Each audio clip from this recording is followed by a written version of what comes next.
Hello, I'm Mrs. Jansi. I'm going to discuss the topic IV cannulation. At the end of the session, the learner would come to know about the anatomy of vein, choose a suitable vein, and how to know the sites of cannulation, and what are the purposes of IV therapy, and how to identify a good vein, and what are the veins to be avoided, what are the equipments to be collected before proceeding for the procedure, and the procedure of cannulation with the complications. So let's see what are the anatomy of vein. So unlike arteries, in that they are very superficial, veins are displaying dark red blood at skin surface and have no pulsation.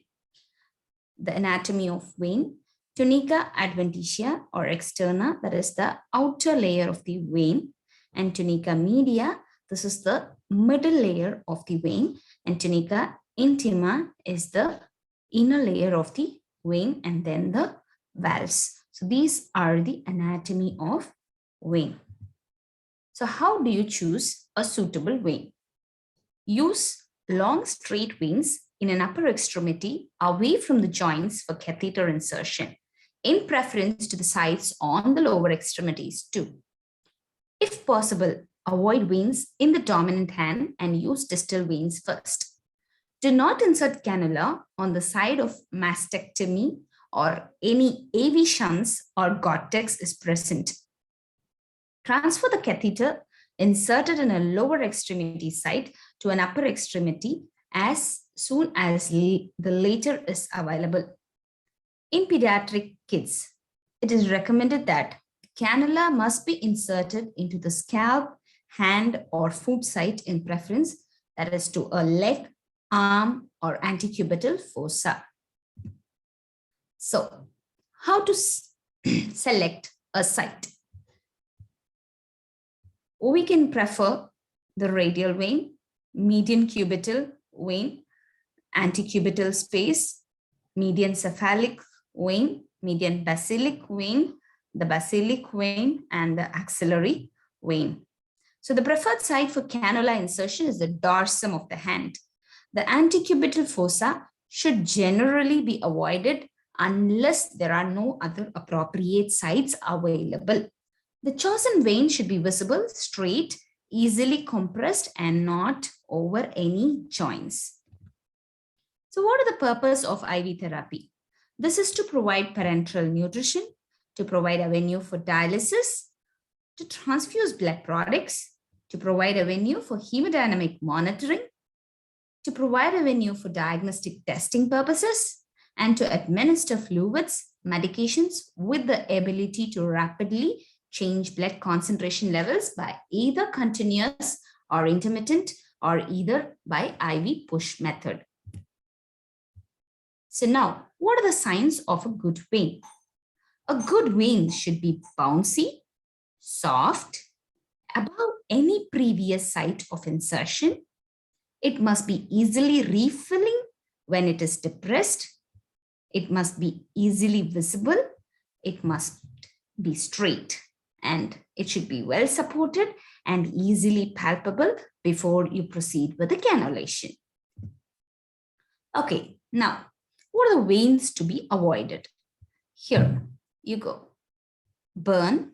If the arm or hand, any part is having burns, then you must avoid that site. If it is thrombosed and any blood transfusion is in that hand, kindly avoid it. Any hematoma, if already IV therapy is in that hand, then avoid that hand. Edema and fistula hand. So, if there is any previous multiple punctures in that site, you have to avoid that hand too. Okay, now how to encourage venous filling? You can encourage venous filling by applying a tourniquet. A tourniquet should be applied to the patient's upper arm. The tourniquet should be applied at a pressure which is high enough to impede venous distension but not to restrict the arterial flow. You can also encourage opening and closing the fist and also by lowering the limb below the heart level. Okay, so this is IV cannula, different sizes here. So from 14 gauge, we have till 24 gauge. The commonly used gauge are 18 and 20 for adults. And for geriatrics, we commonly use 22 gauge. So this is the parts of the cannula. We have a Luolock plug, that is a closure. And we have also the flashback chamber where you can insert the syringe and flush in the medication or the IV flush. And we also have a needle grip, Luolock connector, injection port, that is a cap around, wings or also known as flags, valves, bushing, and the catheter and the needle which is inside. So what are the equipments required? The equipments which you need to collect before cannulation. Glove, a pair of gloves, different sizes of cannula, flush, tourniquet, and the vacutainers, kidney tray, cotton, tegaderm, and tegaderm or an optifix you can use, and the IV set to be primed earlier and kept for connection. So let's see the procedure. First thing, organize. So how do you organize? You require an equipment which is to be collected. So collect and organize the equipments. Then confirm the patient's identity and explain the procedure to the patient.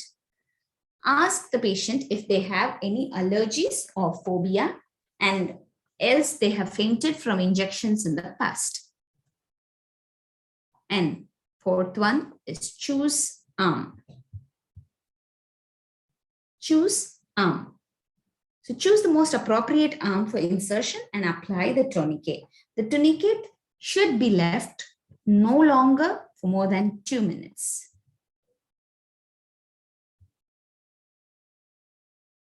Position. So position the patient arm downwards and choose the vein. Identify the vein which is to be punctured. So the chosen vein should be large, visible, straight and clear before cannulating. Then perform hand hygiene and don gloves. Cleanse the chosen puncture site and allow it to dry for a minute. And hold the patient's arm to a fist to make vein more visible. And inform the patient that if you are intending to puncture the chosen site. Before proceeding, inform the patient and take the consent. Next. Ensure the bevel of the cannula is facing upwards. Hold the patient's arm and place your thumb below the chosen puncture site to stabilize the vein. Enter the skin below or to the side of the vein. Insert the cannula 5 mm further. Decrease the angle between the cannula and the skin. Thread the cannula over the needle into the vein and release the tourniquet immediately once you puncture the site. Apply pressure above the tip of the cannula and remove the stillet slowly. Flush the cannula, assess for resistance, pain, swelling, or leakage. Apply the dressing, ensuring the insertion site is still visible, and stabilize the limb if it is required. Discard the equipment as required. Remove the gloves and perform hand hygiene. Document it with date, time, size and site, number of attempts. Remember, you should not go in to attempt beyond 2 times in a particular site. So now let's see what are the complications of IV cannulation. It produces much pus or inflammation at any IV site. This is the common cannula-related infection. Maybe the most difficult to identify is cellulitis, which is The skin is warm, red, and often tender skin surrounding the site of the cannula insertion. Pus is very rarely detected. The common other complication is infiltration, extravasation, and hematoma. So coming to the conclusion, so far we have seen about the anatomy, what are the purposes, how to choose a good site and good signs of a vein. And now to conclude, we must follow a universal infection control measures, that is hand washing. Remember, before preparing, skin preparation is required if the patient is having a coarse hair in the hand. Wear gloves and aprons if required. Establishing a clean environmental field and use sterile equipment. Disposing of contaminated or soiled equipment and linen appropriately after you finish your IV cannulation, and safe disposal of sharps. You have to remember all these things during the cannulation. So these are the references which I had referred. Thank you.